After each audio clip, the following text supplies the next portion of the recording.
Chronicle and all the newspapers are telling you there's no crime problem in Harris County. In fact, it's going down. Really? There's no bond issue in Harris County. That's Republican rhetoric. No issues at all. Well, if that is the case, then why did they spend $3.5 million to get rid of Kim Ogg? Makes no sense, right? 75 to 25, they embarrassed her because she did something you're not supposed to do. She started investigating Democrats for corruption. She investigated Rodney Ellis for stealing $600,000 on some illegal art thing where he's funding from county funds. And Leni Hidalgo tried to do something else, which was steal $11 million from every one of them. And let me explain what that means. During COVID, the Commissioners Court came together and go, hey, we gotta have a COVID outreach to reach out in the community, see how we can fix things, right? So they started taking bids. And they contact a lot of places, and the University of Texas, with all of its vast resources, they have their own mini Fort Knox under the UT school, okay? All these people, all the labs, all the doctors, everybody. And the Commissioners Court had these two major bids come in. One was a low bid from University of Texas. They check all the boxes. Let's go with University of Texas. No. Let's take the single lady that doesn't have a car living in an apartment that has zero experience and give her $11 million. We will pay her more money than the University of Texas. Flags went up. And everybody got an uproar. 3 people are indicted. Leni Hidalgo is under investigation. $1.4 million is not even recovered. See, that person they were talking about actually funds money out to DC. That's what it was all about. It's all about a money grab and use your tax dollars to go get and do outreach voters. For instance, TOP, Texas Organizing Project. They get funded from DC. Have you guys heard TOP before? Okay, TOP is really interesting. TOP pretends they're your friend and they register voters and help people. But there's a poster that they always love showing with my opponent. And it's a poster that reads, "Empty the jails, in cash bonds."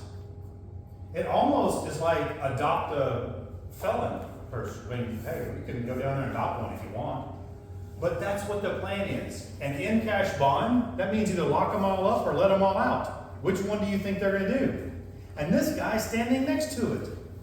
We already have a bond issue. Kim Ogg was removed for one reason and one reason only, because she was investigating Democrats for corruption, stealing your money. In fact, she actually just indicted somebody for stealing $6.5 million from the 3rd Ward.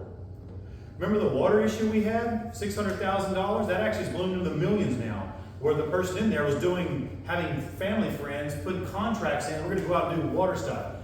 She's indicted all of those folks. She's doing her job. And with the voter issues in 2022, she just got indicted the person that was doing dual income that was responsible for ballot paper. We know that guy's a patsy. He wasn't doing that by himself. Sorry. This is what Kim has been doing, and this is why she was removed. Are you guys okay with a district attorney being removed because a county judge was under investigation? Think about the power. Think about the message that sends to all the people down there alleged to have committed an offense. They don't have that ability to go I'm going to endorse my way out of an investigation or an indictment. They don't have that ability. Why don't we get back to being fair and equal to everybody? Why do they get treated with preferential treatment? Why should they? There's someone on the table. We know what we're up against. We know the Democrat train coming. You got Leni Hidalgo, Rodney Ellis supports this guy, Sylvester Turner endorses this guy, Soros sunk $2 million into him. But you see, they didn't know what they were up against. This is not a typical election year. And this is also, I'm not a typical candidate. I don't come from riches. I don't come from wealth, family name, or any of that. I grew up homeless and in foster care. I moved in with friends just to have the opportunity to be the first to graduate high school in my family's history. I joined the Air Force after high school because it was the only choice for me. And I had one goal in mind. I wanted to be a cop. That was my dream, was to be a cop. Why? Because something I didn't tell you, between the ages of 8 and 15, I was a child victim. Nobody was there to give me a voice. Nobody was there to speak and help me. Nobody was there to pull me out of that. And I don't want any victims to ever feel that way again. Because predators prey on the weak, the poor, and the vulnerable. And I was not spared. But guess what? I did grow a voice. I went into business after military and got persuaded to go into law school, or to go to law school. So at 27 years old, I did something that all the you can'ts out there in the world, like, you come from that, you can't do this, you can't do that. I humbled myself and went to college at 27 years old. And if you've ever gone into a classroom with 18-year-olds at 27, it is very humbling. They have a name for you. It's called a non-traditional student. I would sit in the back, dressed down, and hope that nobody notices me. I even got mistaken to be the professor a couple times. And the professor, didn't miss a beat. We want to thank all of our non-traditional students. Mr. Simon, stand up. I'm like, dude, come on. I'm trying to blend in back here. So I graduated from Sam Houston State University, number 1 out of 1,108 students in 2008. Yay. I then got accepted to Thurgood Marshall School of Law here in Houston, Texas Southern University. Everybody said you can't go to Thurgood, you can't graduate from Thurgood, you can't pass the bar from Thurgood, and you can't make anything of yourself from Thurgood Marshall because it's a shitty law school. Folks, the two things that were not stripped from me as a child was my honor and my integrity. You dance with those who brought you. Thurgood did give me the opportunity. I went to Thurgood. I graduated magna cum laude from Thurgood. I passed the bar on the first try, and here I am running to be the first Thurgood Marshall Texas Southern University District Attorney in Harris County history. This is what I've accomplished with almost no help. I didn't stop there though. I hate taxes so much I got a master's in tax law at University of Houston. I don't like paying taxes, you guys don't either. I was going a different path in life. I'm going to take the easy way, go make a lot of money, enjoy life, and forget this. I don't want to be a part of criminal law. And then something amazing happened. I applied to the DA's office while I'm doing the master's program. And I just want to get experience because for me it's all about exposing myself to everything that I can so I can really build my skills. So I applied to be an intern. And they called me and said, Dan, we don't accept lawyers as interns. We're going to put you in the other pile. And I'm like, oh, whatever that means. October 2013, I get a call from the DA's office. Hey, you want to do an interview? And I'm like, I don't know if I want to interview that job. Come on. The lady I was going to buy the law firm from, the tax law firm, said, Dan, go check it out just to make sure you're making the right choice. So I go down there for an interview. Really good interview. I go for a second interview. Just as good as the first one. Pleasant, nice. I mean, would open the door for me. It was like great stuff. The third interview, though, was probably the most hostile interview I've ever had in my life and gave me PTSD. I walk in a horseshoe shape with 30 high-ranking DA officials. They put me in the middle and they just start bombarding me with questions and I mean, whatever they wanted to hit me with. And they almost was kind of condescending. Like, this is an esteemed DA's office. What makes you good enough to be here? So I started interviewing them, going, what do I get out of this? And they're like, what the audacity of this guy? I have another career path. I'm going to make a whole hell of a lot more money than the DA's office. I started interviewing all of what do I get out of it. I left there, a current judge walked me out and said, Dan, we'll be in touch in a few weeks, few months sometimes. These things take time. They called me the next day and offered me the job. And I'm like, I don't know if I want to work for you guys. And they said, look, come in and watch a court before you make that decision, just to see. So I accepted. I went down there and I watched Court 11, Judge Bull's court. I was about to take over a law firm making $500,000 a year grossing. Within an hour of being in there, I'd never felt more at home. It didn't take much for me to make my decision to take a $60,000 a year job because it was the right place for me. I felt like this is a place where I can make a difference. This is where I can do something. When I looked across the audience, I didn't see defendants, I saw people. Most prosecutors, like my opponent, come from privilege, where his mom and dad paid for his elementary, junior high, and high school at St. Thomas, paid for college, law school, and his first job was the DA's office. I had 12 years of business experience, military, and a lifetime of trial and error before I even started law school. So I went in there with a little different look than most. I went in there and I worked that job. Most prosecutors in 3 years get about 20, 22 trials. I hit over 70 in 3.5 years. And 8 months of that, I was on the sidelines in juvenile and intake. For me, I'm a workhorse. I work hard. I love the job. I went out looking for major endorsements. The first one I won was Mattress Mac. So I went into Mattress Mac's place in April, and he's actually at the counter at like 5 o'clock on a Friday afternoon. I'm like, why are you here working and making calls? And he's there and he's looking down, and he never really looked up at me. It was like, Dan, you're running for DA. How you gonna win? This is Blue County. I was like, this is a purple county, buddy. And he's like, how you gonna win? And I said, sir, I'm going to outwork everybody because there's nobody that can outwork me. Max stopped, put down his phone and his pen and looked up and goes, except me. I'm like, you know what? You might have something. This guy can outwork me. He's still there. Kudos to you. Number two, I'll be number two. The first endorsement that I went after wasn't any multi-billionaire person going to fund everything.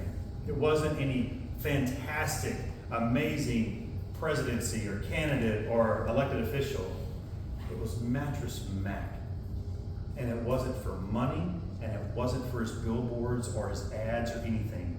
It was for one simple thing. When our county officials fail you, except for Ramsey, they fails you, guess who they turn to? Mattress Mac. The same voters that turn to him for help are the same people that I want to vote for me. I have surrounded myself with people like Mac because that's who I want to be representative of. When you have George Soros, Lena Hidalgo, and Rodney Ellis supporting you, that tells you what he's all about. He may be a great guy, but he picked the wrong people. Look at who I'm supported by. That's the difference here. While they're out there running for one party and one group, I'm ready to be district attorney for all of Harris County. I can relate to everybody in this room. We all have gone through things. You need a district attorney that's going to be fair and equal and treat everybody the same way. Because when I get elected, I will go look at every case, including Lena Hidalgo's case. She will be treated no differently than every defendant down there. If it is a good case, it'll continue forward. If it's not, I'll dismiss it, walk out on the front steps, and tell you why. Transparency is what's needed. You have a district attorney candidate that is empathy for criminals and criminal justice system, but never talks about victims. Think about this. When Mike DeGuerin passed away, Dick DeGuerin's brother, the guy posted about it. When Sheila Jackson Lee passed away, he posted about it. When a 12-year-old girl is brutally raped and brutalized for 2 hours under a bridge and killed and thrown in a river or bayou like trash, the guy was silent, said nothing. Didn't even reach out to the mom and say, hey, I'm the district attorney candidate. I've already got this thing won. She's going to get justice. Didn't even do that. The biggest case in Harris County in the country is right here, and you got a candidate that won't even reach out to the mom. Do you think that guy cares about you? But he sure as hell cares about Lena Hidalgo, and he's already voiced his opinion on that without even looking at any evidence. That's a sham thing. I'm going to recuse myself, but it should be dismissed. This is what we're up against. You guys have a choice. You can have a guy that plays favors for defense attorneys because they all endorsed and paid him. He's got personal injury lawyers that are getting $600,000. They don't even have a criminal practice. They own him. Rodney owns him. Lena owns him. George Soros sure as the hell owns him. So you can have somebody that'll do favors for friends and actually did favors for friends before he left the DA's office. It's a track record of it. Or you can have someone like me. I don't care about what side you're on. When I go after corruption, I don't care if you're a Democrat or Republican. I'm going to shut that down. When I go after crime, it doesn't matter because criminals do not discriminate. They do not care. Right now, we've got a problem in Harris County where we basically have created an atmosphere of a sanctuary city for criminals. We have to shut that down. You've got to hold people accountable for their actions. Give you an example. 5-year-old goes in your wallet, steals $5, and you do nothing. What's the likely result next time? They'll steal again. So if you hold them accountable, and I'm not going to say I'm going to go put every person in prison, but we first got to hold them accountable so we can make the decision. Can I train responsibility? Can I train accountability? If I can, I'm going to give you the opportunity to earn a dismissal. It's not going to be a handout, it's going to be a hand up. And for the people that continue to have bond after bond after bond, there's probation, there's jail, there's prison, there's life, there's a death penalty. This is what we need to do with the DA's office. You've got to end what's going on, and it all starts in this room with your vote. You've got Mike Knox, you've got several judge candidates. They're all fantastic. Probably more educated than I'll ever be. But I promise you this, I will work hard for you every day. I'm running to work for you, not you work for me. And I am not going to sit aside and let Rodney Ellis and Lena basically make the DA's office an extension of Commissioner's Court. Because all they want is a shield for Lena and a sword for Rodney Ellis to go after people he doesn't like. He's already removed Democrat judges that disagreed with him. Think about that. It's dangerous. But you guys can make a difference. You can go tell all your friends, all your independent friends, all your Democrat friends, hey, there's a guy who really wants to make a difference. There's a sheriff that wants to make a difference. There's judges that can make a difference. Just go vote and give them the opportunity. We've had 4 years. How much safer do you feel right now? Give us 4 years and you will not ask that question. You're like, man, that was a great 4 years. We're going to take 4 more. Folks, it starts right here with you. We can make a difference and we can do it together. Do not let my past go to waste. Use it. Tell people about it. You've got someone from foster care to district attorney that will relate to everybody, to be the first thoroughgood district attorney in Harris County history. Let's make history together. Why not? It's all about the person. And I'm telling you, you give us the chance, we will not let you down. You will have a safer community. You will not have to worry about going to parks at night, going to the store at night. You'll be okay with your loved ones going to work knowing they're going to come home. Help us help you. Thank you very much for your time tonight.